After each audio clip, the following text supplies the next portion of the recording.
평소보다 일찍 시장에서 돌아온 저는 집안이 너무 조용한 게 이상했어요. 아들은 회사에 있을 시간이고 며느리는 분명 집에 있을 텐데 거실에서 민지야 하고 불러봐도 대답이 없었습니다. 그때 2층에서 이상한 소리가 들려왔습니다. TV 소리도 아니고 그렇다고 평범한 생활 소리도 아니었어요. 뭔가 수상한 소리였습니다. 여자의 신음소리와 남자의 거친 숨소리가 섞여 있었거든요. 안녕하세요, 여러분. 저는 올해 64 박순자라고 합니다. 평생을 남편과 시댁을 위해 살아왔습니다. 남편을 먼저 떠나보낸 후엔 아들 하나만 바라보고 버텨왔어요. 그런데 오늘 제가 여러분께 들려드릴 이야기는 정말 차마 입에 담기도 어려운 일입니다. 하지만 이 이야기를 통해 여러분께 꼭 전하고 싶은 메시지가 있어서 용기를 내어 말씀드리려고 합니다. 그날은 3월 15일 봄비가 내리는 화요일이었습니다. 평소보다 일찍 시장에서 돌아온 저는 집안이 너무 조용한 게 이상했어요. 아들은 회사에 있을 시간이고 며느리는 분명 집에 있을 텐데 거실에서 민지야 하고 불러봐도 대답이 없었습니다. 처음엔 산책이라도 나간 줄 알았어요. 그런데 현관에 신발이 그대로 있는 거예요. 집에 있다는 뜻이잖아요. 그때 2층에서 이상한 소리가 들려왔습니다. TV 소리도 아니고 그렇다고 평범한 생활 소리도 아니었어요. 뭔가 수상한 소리였습니다. 저도 모르게 가슴이 두근거리기 시작했어요. 계단을 조용히 올라가면서 귀를 기울였습니다. 며느리 방에서 나오는 소리가 점점 또렷해졌어요. 그건 제가 예상했던 소리가 아니었습니다. 여자의 신음소리와 남자의 거친 숨소리가 섞여 있었거든요. 설마 제 머릿속에 불길한 생각이 스쳤습니다. 하지만 곧 고개를 저었어요. 아니야, 내가 너무 예민하게 생각하는 거야. 며느리는 그런 아이가 아니야. 혹시 드라마라도 보고 있는 건 아닐까? 그래, 분명 그럴 거야. 하지만 그 소리는 점점 더 생생해졌습니다. 그리고 들려온 목소리에 제 온몸에 소름이 돋았어요. 민지야, 조심해. 어머니, 오실 시간이야. 괜찮아요, 오빠. 어머니는 시장 갔다 와야 하는데 아직 시간 있어요. 그 순간 제 다리가 휘청거렸습니다. 그 남자 목소리, 분명히 들어본 목소리였어요. 그런데 우리 아들 목소리가 아니었습니다. 더 굵고 더 나이 들어 보이는 목소리였어요. 그리고 며느리가 오빠라고 부른다고요? 제 심장이 쿵쾅거렸습니다. 손이 덜덜 떨렸어요. 하지만 진실을 확인해야 했습니다. 며느리 방문은 살짝 열려 있었어요. 평소 같으면 문을 두드리고 들어갔을 텐데 그날은 왠지 그럴 수가 없었습니다. 조심조심 문틈으로 들여다봤습니다. 그리고 제가 본 것은 평생 잊을 수 없는 광경이었습니다. 제 며느리 민지가 제 형부 박재훈과 한 침대 위에서 서로 껴안고 있었던 거예요. 그 순간 제 머릿속이 새하얘졌습니다. 이게 현실인가? 내가 꿈을 꾸고 있는 건가? 아니면 내가 미쳐서 헛것을 보는 건가? 하지만 아무리 눈을 비비고 다시 봐도 그 광경은 여전했어요. 제 형부 박재훈, 제 언니의 남편이었고 평생 가족처럼 지내온 사람이었습니다. 며느리를 친딸처럼 아껴주던 사람이었어요. 그 사람이 제 며느리와 갑자기 숨이 막혔습니다. 가슴이 답답해서 숨을 쉴 수가 없었어요. 그 자리에서 그대로 주저앉을 뻔했습니다. 다리에 힘이 완전히 풀려버렸거든요. 그때 며느리가 몸을 돌리더니 문 쪽을 봤어요. 순간 제 심장이 멎는 줄 알았습니다. 들킬 뻔했거든요. 저는 재빨리 몸을 숨기고 숨을 죽였어요. 다행히 며느리는 제가 거기 있는 걸 모르는 것 같았습니다. 오빠, 정말 괜찮을까요? 혹시 어머니가 걱정 마. 우리가 얼마나 조심스럽게 해왔는데. 그리고 순자는 의심하지도 않아. 조심스럽게 해왔다는 말에 제 온몸이 부들부들 떨렸습니다. 이게 처음이 아니라는 뜻이잖아요. 언제부터였을까? 얼마나 오랫동안 저를 속여온 걸까? 그래도 무서워요. 만약 들키면 안 들켜. 그리고 설령 들켜도 어쩔 수 없어. 난 너 없으면 못 살아. 민지야. 제 귀를 의심했습니다. 제 형부가 제 며느리에게 사랑을 속삭이고 있다니요. 며느리도 싫어하는 기색 없이 받아들이고 있었고요. 그 순간 분노가 치밀어 올랐습니다. 동시에 너무 큰 충격 때문에 현실 감각을 잃을 것 같았어요. 제가 평생 믿고 살았던 사람들이 제 등 뒤에서 이런 짓을 벌이고 있었다니요. 저는 조용히 그 자리를 벗어나 아래층으로 내려갔습니다. 거실 소파에 털썩 주저앉아 한참을 멍하니 앉아 있었어요. 머릿속이 복잡했습니다. 분노와 배신감, 그리고 깊은 슬픔이 한꺼번에 밀려왔거든요. 30분쯤 지났을까요? 위층에서 발소리가 들려왔습니다. 그리고 현관문이 열리는 소리, 형부가 나가는 소리였어요. 잠시 후 며느리가 아무렇지도 않은 표정으로 거실로 내려왔습니다. 어머니, 언제 오셨어요? 못 들었네요. 방금 왔다. 제 목소리가 떨렸지만 며느리는 눈치채지 못하는 것 같았어요. 아니, 눈치채지 못한 척하는 걸까요? 아까 큰이모부 다녀가셨네요. 잠깐 들르셨다가 가셨어요. 며느리의 태어난 모습에 제 속이 뒤틀렸습니다. 어떻게 이렇게 뻔뻔할 수가 있을까요? 방금 전까지 제 형부와 그런 일을 하고 있었으면서 어떻게 이렇게 태어날 수가 있단 말이에요? 무슨 용무로? 별거 아니에요. 그냥 안부 인사 차들르셨다고 하시더라고요. 어머니 계시면 인사드리겠다고 하셨는데 안 계셔서 그냥 가셨어요. 거짓말이었습니다. 새빨간 거짓말이었어요. 제 며느리가, 제가 그토록 아껴주고 믿었던 며느리가 제 면전에서 거짓말을 하고 있었습니다. 여러분, 가족에게 배신당해 보신 적 있으신가요? 그것도 한 명이 아니라 두 명에게 동시에 배신당해 보신 적 있으신가요? 그 충격은 정말 말로 표현할 수가 없어요. 제 인생이 한순간에 무너져 내리는 것 같았습니다. 그날 밤 저는 한숨도 잘 수가 없었습니다. 눈을 감을 때마다 그 장면이 떠올랐어요. 며느리와 형부가, 아니, 차마 말로 표현하기도 어려워요. 새벽 4시까지 뒤척이다가 결국 일어나서 거실로 나갔습니다. 거실에 앉아서 계속 생각했어요. 내가 잘못 본 건 아닐까, 혹시 내가 오해한 건 아닐까 하지만 아무리 생각해도 그럴 리가 없었습니다. 제가 본 것은 분명했어요. 들은 것도 분명했고요. 다음 날 아침 며느리는 평소와 다를 바 없이 아침상을 차렸습니다. 저와 아들 앞에서 밥을 먹으면서도 태어나더군요. 오히려 평소보다 더 다정했어요. 어머니, 입맛이 없으신 것 같아요. 어디 아프신 건 아니죠? 괜찮다. 요즘 봄철이라 감기 조심하셔야 해요. 제가 삼계탕 끓여드릴게요. 며느리의 그 친절한 말투가 소름 끼쳤습니다. 어제 제 형부와 그런 일을 하고도 어떻게 이렇게 태어날 수가 있을까요? 정말 인간의 얼굴은 믿을 게 못 되는 것 같았어요. 엄마, 얼굴이 안 좋아 보이네요. 정말 어디 아픈 거 아니에요? 아니다. 그냥 잠을 못 잤을 뿐이야. 아들에게라도 말해야 할까 고민했어요. 하지만 말하기가 너무 어려웠습니다. 너희 아내가 큰이모부와 바람을 피운다라고 어떻게 차마 그런 말을 할 수 있겠어요? 아들과 며느리가 출근한 후 저는 혼자 남았습니다.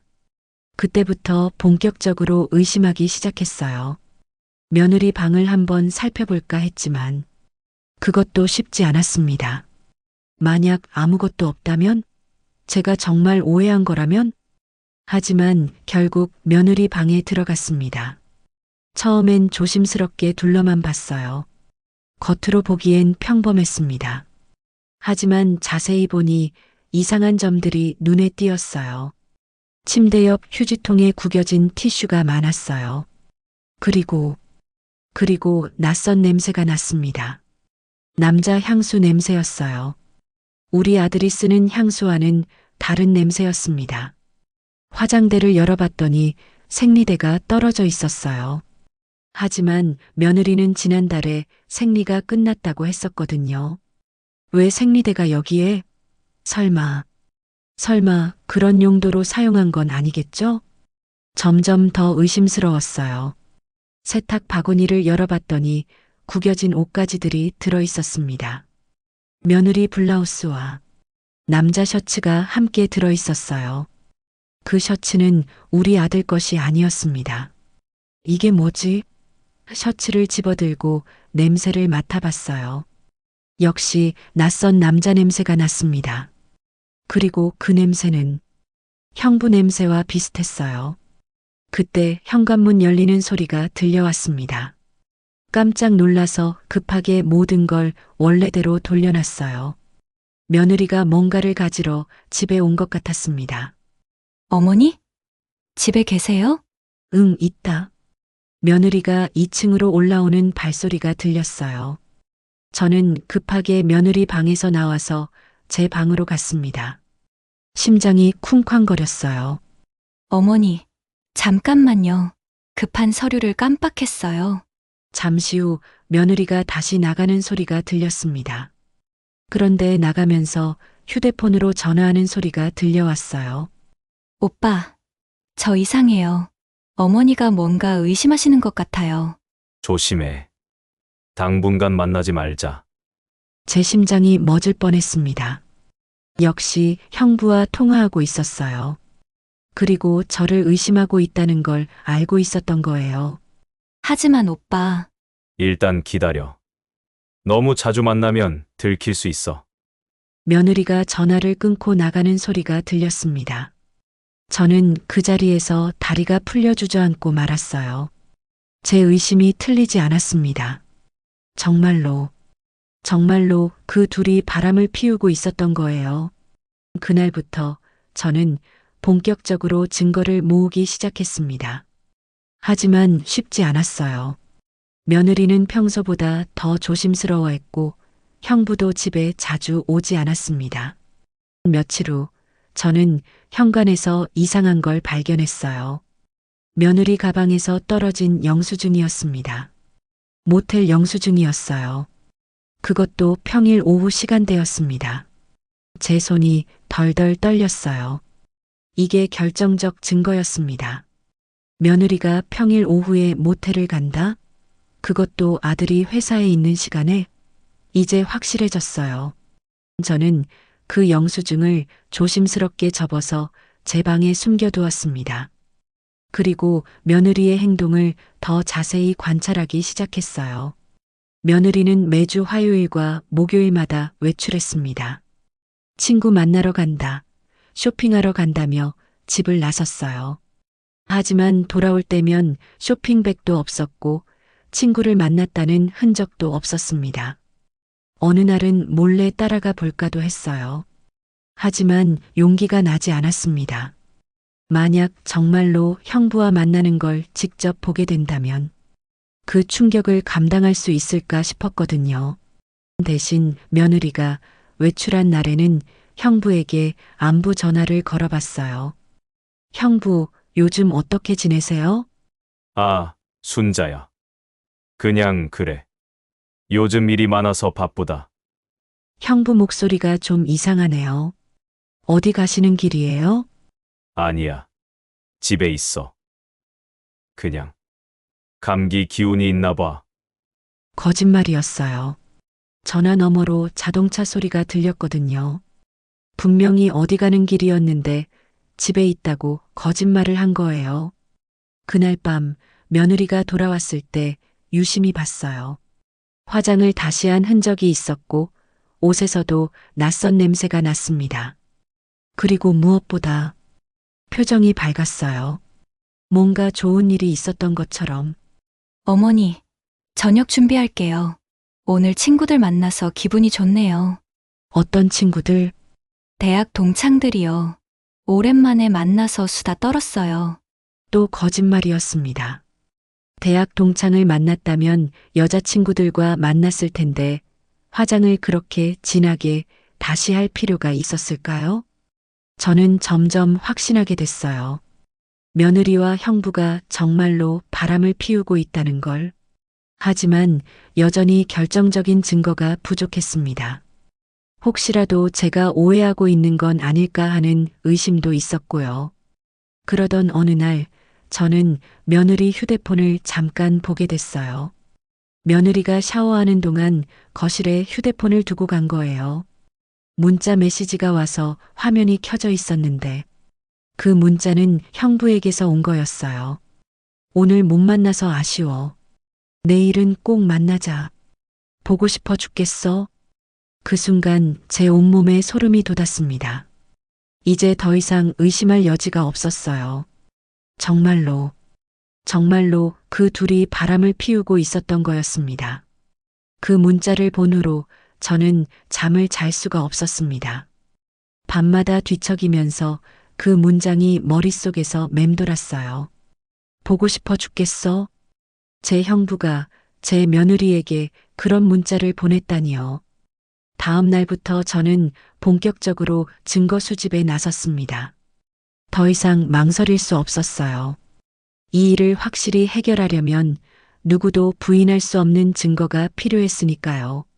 먼저 휴대폰 녹음 기능을 익혔습니다. 요즘 젊은 사람들이 쓰는 건 잘 모르지만 아들이 써주는 설명서를 보면서 천천히 배웠어요. 그리고 며느리 방 문틈에 휴대폰을 살짝 끼워 놓기로 했습니다. 화요일이었어요. 며느리가 친구 만나러 간다며 외출했습니다. 하지만 30분 후에 다시 돌아왔어요. 그리고 형부도 잠깐 들르겠다며 집에 왔습니다. 순자야, 민수는 어디 있어? 회사에 있지요. 형부는 무슨 일로? 아, 그냥.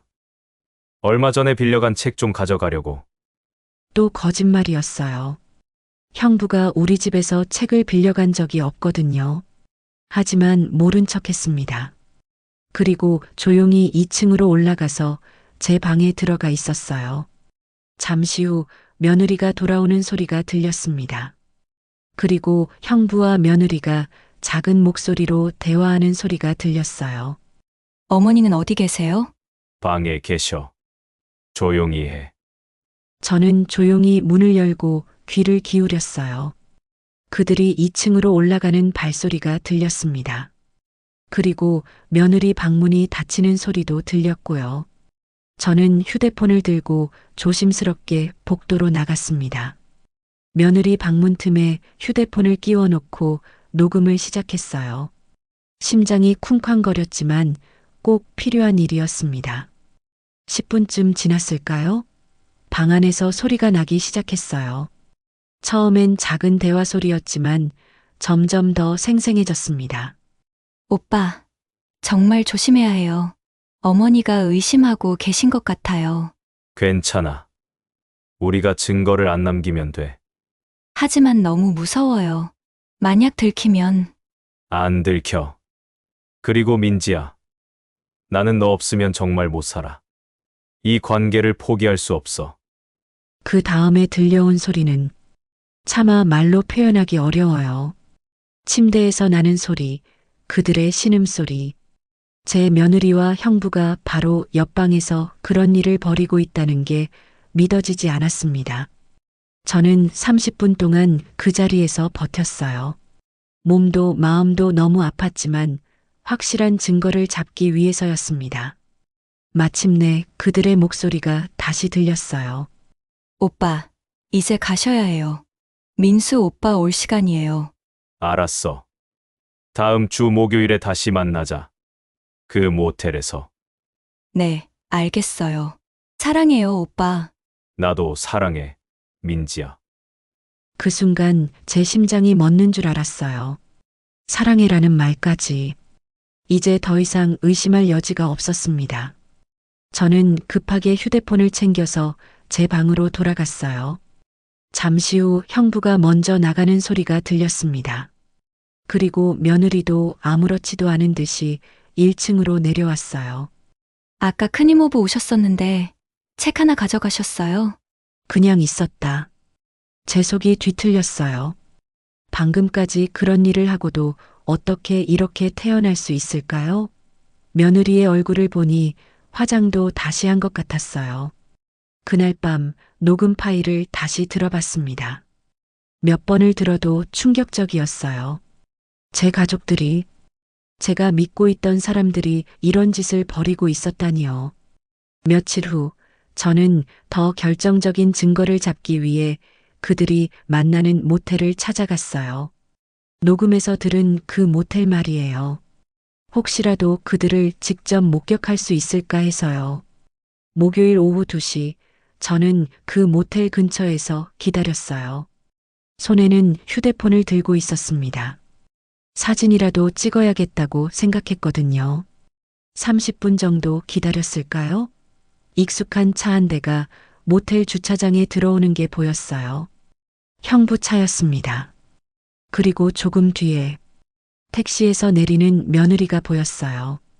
제 손이 떨렸지만 사진을 찍었습니다. 형부와 며느리가 모텔 로비로 들어가는 모습을 말이에요.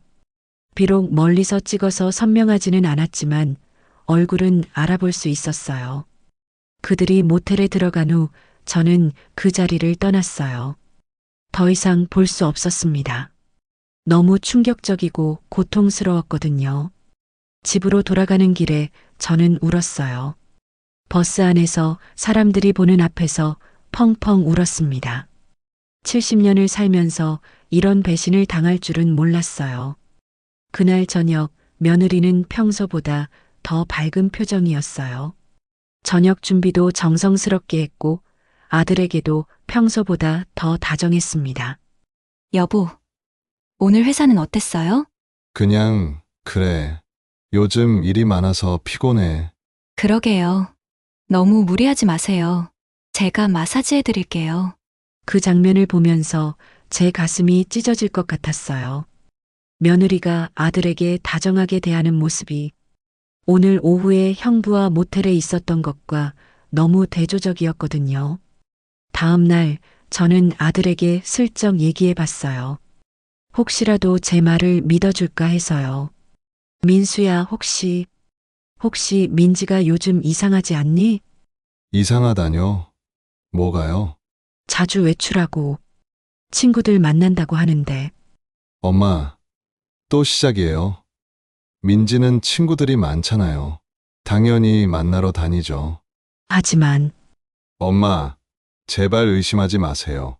민지는 좋은 아이예요. 엄마가 너무 예민하게 생각하시는 거예요. 아들의 그 말이 제 가슴에 대못을 박는 것 같았어요. 제가 가장 믿고 의지하는 아들마저 제 편이 아니었으니까요. 그날 밤 저는 결심했습니다. 이제는 확실한 증거를 가지고 모든 걸 밝혀야겠다고. 더 이상 혼자 끙끙 앓을 수는 없었어요. 며칠 후 저는 또 다른 증거를 발견했어요. 며느리 가방에서 콘돔이 나온 거예요. 그것도 하나가 아니라 여러 개였습니다. 저희 아들은 몇 년 전에 정관 수술을 했었거든요. 그런데 왜 콘돔이 필요할까요? 그제서야 모든 퍼즐이 맞춰졌어요. 며느리의 잦은 외출, 형부의 거짓말, 모텔 영수증, 그리고 이제 콘돔까지. 이보다 더 확실한 증거가 어디 있겠어요? 저는 그 모든 증거들을 정리했습니다. 녹음 파일, 사진, 영수증, 그리고 콘돔까지. 이제 누구도 부인할 수 없는 확실한 증거가 모였어요.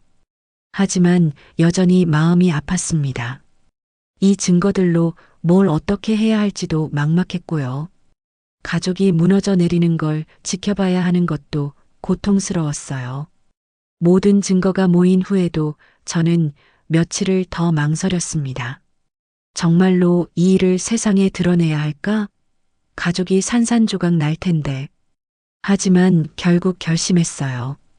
이런 배신을 그냥 넘어갈 수는 없었거든요. 마침 큰 집에서 가족 모임이 있다고 했어요. 형부네 가족들과 우리 가족이 모두 모이는 자리였습니다. 바로 그 자리에서 모든 걸 공개하기로 결심했어요. 그날 아침 저는 모든 증거들을 가방에 챙겼습니다. 휴대폰 녹음기, 사진, 모텔 영수증, 콘돔. 손이 떨렸지만 포기할 수 없었어요. 어머니, 오늘 가족 모임 가시죠? 그래 간다. 큰임 오부 가족들도 오신다고 하더라고요. 오랜만에 다 같이 모이네요. 며느리는 여전히 태연했어요. 오늘 자신의 비밀이 다 드러날 줄도 모르고 말이에요. 오후 2시 큰 집에 도착했습니다. 형부네 가족들이 모두 와 있었어요. 형부의 아내인 언니, 그리고 형부의 딸인 수진이까지 총 7명이 한자리에 모였습니다. 춘자야, 오랜만이네. 요즘 어떻게 지내? 그냥 그래요. 언니는 아무것도 모르고 계셨어요. 자신의 남편이 며느리와 바람을 피우고 있다는 걸 전혀 모르고 계셨습니다. 그걸 생각하니 마음이 더 아팠어요. 모처럼 다 같이 모였으니까 즐겁게 지내자. 형부의 그 말이 얼마나 가식적으로 들렸는지 몰라요. 며느리도 옆에서 웃으면서 고개를 끄덕였습니다. 식사 시간이 되었습니다. 모두들 둘러앉아서 얘기하면서 밥을 먹었어요. 가족들의 웃음소리가 들렸지만 제 귀에는 소음처럼 들렸습니다. 큰임 오부, 요즘 사업은 어떠세요? 그냥 그래. 요즘 경기가 안 좋아서 힘들지. 큰임 오부도 건강 조심하세요. 너무 무리하지 마시고. 며느리의 그 말을 듣고 저는 속에서 우라가 치밀었어요. 겉으로는 큰아버지를 걱정하는 척하면서 뒤로는 그런 관계를 맺고 있다니요. 식사가 끝나고 차를 마시는 시간이 되었습니다. 바로 그때였어요. 저는 가방에서 휴대폰을 꺼냈습니다. 잠깐 여러분께 들려드릴 게 있어요. 중요한 얘기예요. 모두들 잘 들어보세요. 엄마, 뭐예요? 저는 휴대폰의 녹음 파일을 틀었습니다. 처음엔 잡음만 들렸지만 곧 선명한 목소리가 나왔어요. 오빠, 정말 조심해야 해요. 어머니가 의심하고 계신 것 같아요. 괜찮아. 우리가 증거를 안 남기면 돼. 그 순간 방 안이 조용해졌어요. 모든 사람들이 멈춰서 녹음을 듣고 있었습니다. 며느리 얼굴이 새파래졌고 형부는 찻잔을 떨어뜨렸어요. 안 들켜. 그리고 민지야. 나는 너 없으면 정말 못 살아. 이 관계를 포기할 수 없어. 이게 뭐예요? 무슨 소리예요? 그 다음에 나온 건 더욱 충격적인 소리였어요.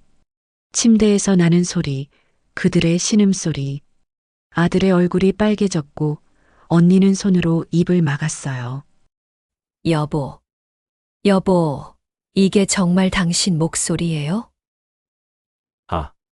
아니야.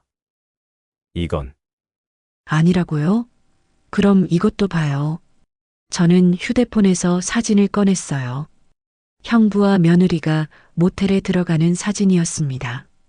이 사진은 지난 목요일에 제가 직접 찍은 거예요. 두 사람이 모텔에 들어가는 모습을 말이에요.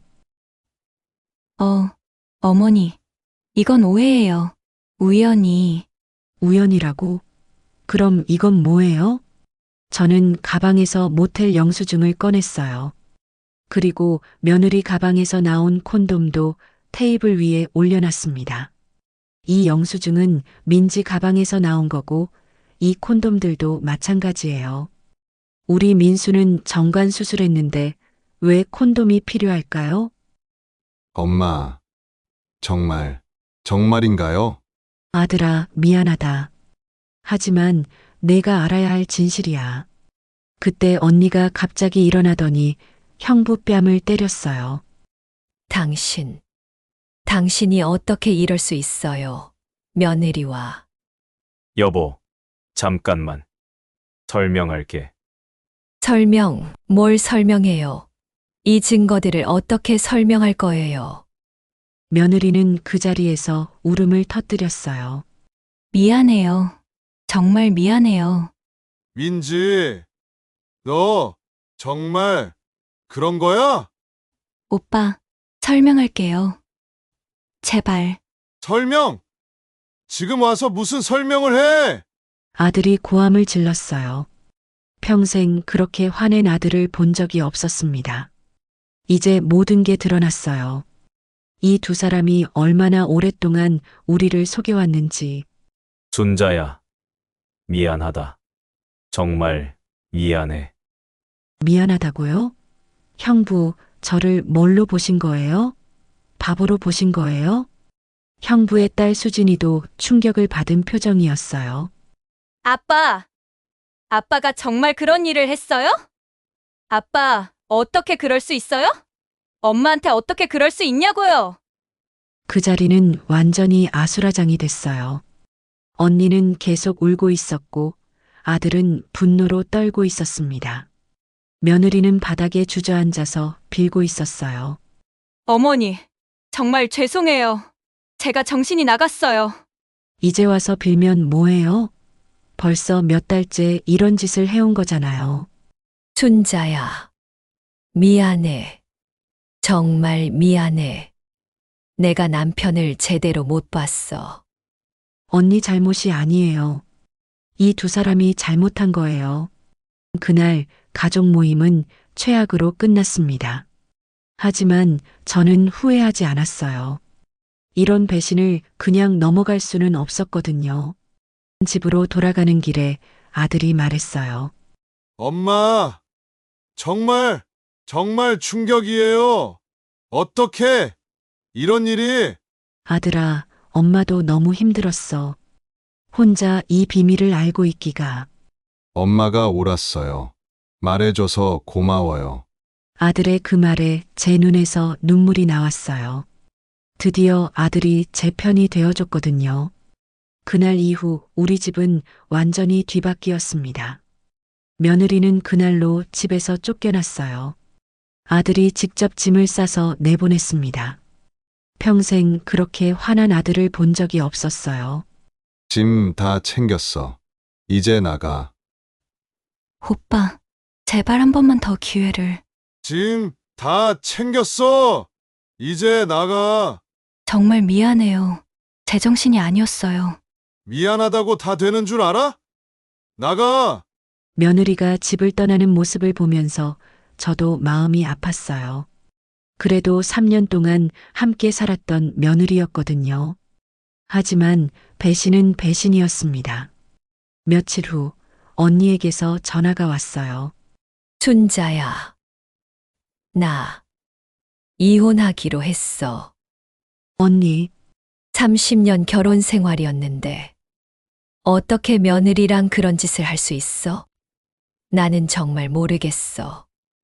언니 마음 이해해요. 저도 너무 충격이었어요. 그 사람이 집에서 나갔어. 나는 이제 혼자 살 거야. 형부도 집에서 쫓겨났다는 얘기였어요. 당연한 결과였지만 한 가정이 무너져 내리는 걸 보니 마음이 착잡했습니다. 일주일 후 저는 형부를 우연히 마주쳤어요. 동네 슈퍼마켓에서였습니다. 형부는 완전히 초췌해져 있었어요. 순자야, 형부, 미안하다. 이제 와서 미안하다고 하면 뭐해요? 정말 미안해. 나도 정신이 나갔었어. 어떻게 그런 짓을. 형부 30년 결혼 생활을 한순간에 날려버리셨네요. 순자야, 제발. 언니한테 한 번만 말해줘. 내가 정말 후회하고 있다고. 형부가 직접 빌어야죠. 제가 왜 전달해드려요? 형부의 초췌한 모습을 보니 조금 안쓰럽기도 했어요. 하지만 자업자득이었습니다. 그런 짓을 해놓고 어떤 결과를 기대했겠어요? 한 달 후 며느리 소식을 들었어요. 아들 친구를 통해서였습니다. 민지 씨, 요즘 많이 힘들어 한다던데. 그래. 원룸에서 혼자 살고 있는데 일자리도 구하지 못해서 곤궁하게 산다더라. 자업자득이지 뭐.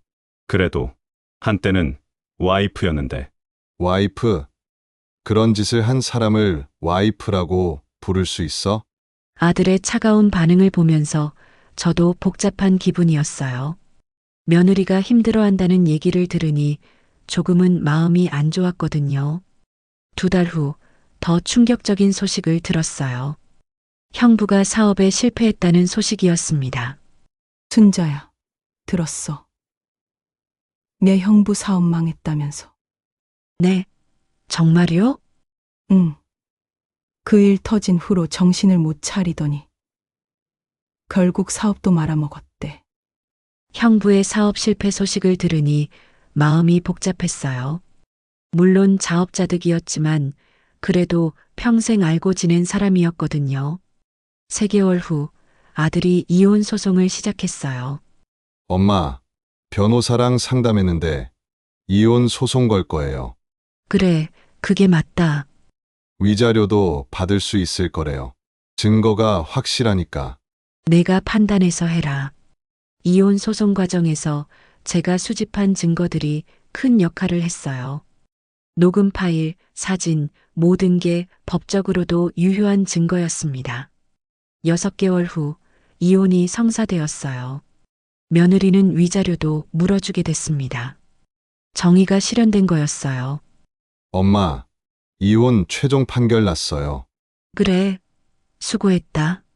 엄마가 그때 용기 내줘서 고마워요. 만약 엄마가 말 안 해줬다면 저는 계속 속고 살았을 거예요.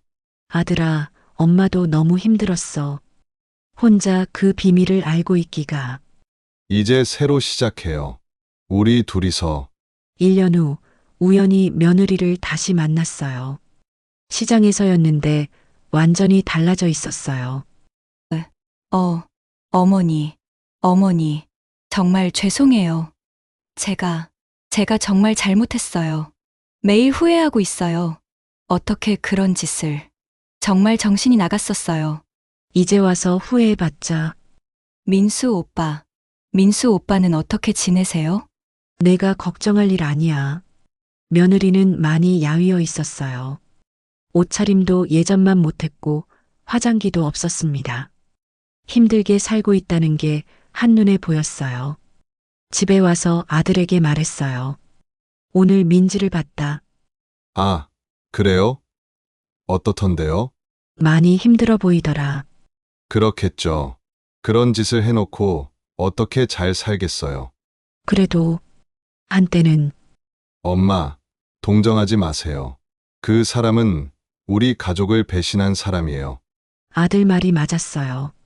아무리 과거의 며느리였다고 해도 배신은 배신이었습니다. 2년이 지난 지금 저는 아들과 둘이서 평온하게 살고 있어요. 처음엔 적적했지만 이제는 이 생활에 익숙해졌습니다. 가끔 그때 일을 생각해요. 만약 제가 그냥 모른 척 했다면? 하지만 곧 고개를 저어요. 그랬다면 지금도 속고 살고 있었을 거거든요. 며칠 전에 언니를 만났어요. 순자야, 그때 내가 용기 내줘서 고마워. 무슨 소리예요? 만약 내가 말 안 해줬다면 나는 계속 바보처럼 살았을 거야. 언니도 많이 힘드셨죠? 처음엔 그랬지. 언니도 이제는 새로운 삶을 찾으신 것 같았어요. 하지만 이제는 혼자 사는 게 더 편해. 그분도 용감하게 새로 시작하셨거든요. 여러분, 저는 이 이야기를 통해 말씀드리고 싶어요. 가족이라고 해서, 믿는 사람이라고 해서 모든 걸 참을 필요는 없다는 것을, 때로는 용기를 내서 진실을 밝혀야 할 때가 있다는 것을요. 물론 쉽지 않았어요. 가족이 무너져 내리는 걸 보는 것도 고통스러웠고, 제가 그 원인 제공자가 된 것 같아 괴롭기도 했습니다. 하지만 진실은 언젠가는 드러나게 되어 있어요. 그리고 그 진실을 마주할 용기가 있어야 새로운 시작도 가능하다는 걸 깨달았습니다. 지금도 가끔 그때 며느리와 형부의 모습을 떠올리면 화가 나요. 하지만 동시에 제 자신이 자랑스럽기도 해요. 70년을 살면서 그런 용기를 낼 수 있었으니까요. 며느리와 형부는 각자의 대가를 치렀어요. 가정도 무너졌고 사회적 신뢰도 잃었습니다. 당연한 결과였다고 생각해요. 여러분이라면 어떻게 하셨을까요? 저처럼 끝까지 진실을 밝히셨을까요? 아니면 그냥 모른 척하고 넘어가셨을까요?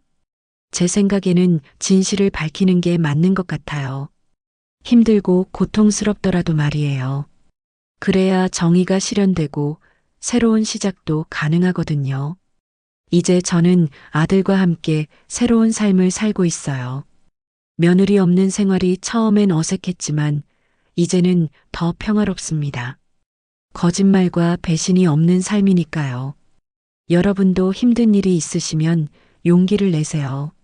진실을 마주하는 것이 두렵더라도 그것이 올바른 길이라면 주저하지 마세요. 여러분의 용기가 더 나은 미래를 만들어줄 거예요. 긴 이야기 끝까지 들어주셔서 감사합니다. 구독과 좋아요도 잊지 마세요. 여러분의 응원이 저에게는 큰 힘이 됩니다. 다음에 또 다른 이야기로 찾아뵐게요. 안녕히 계세요.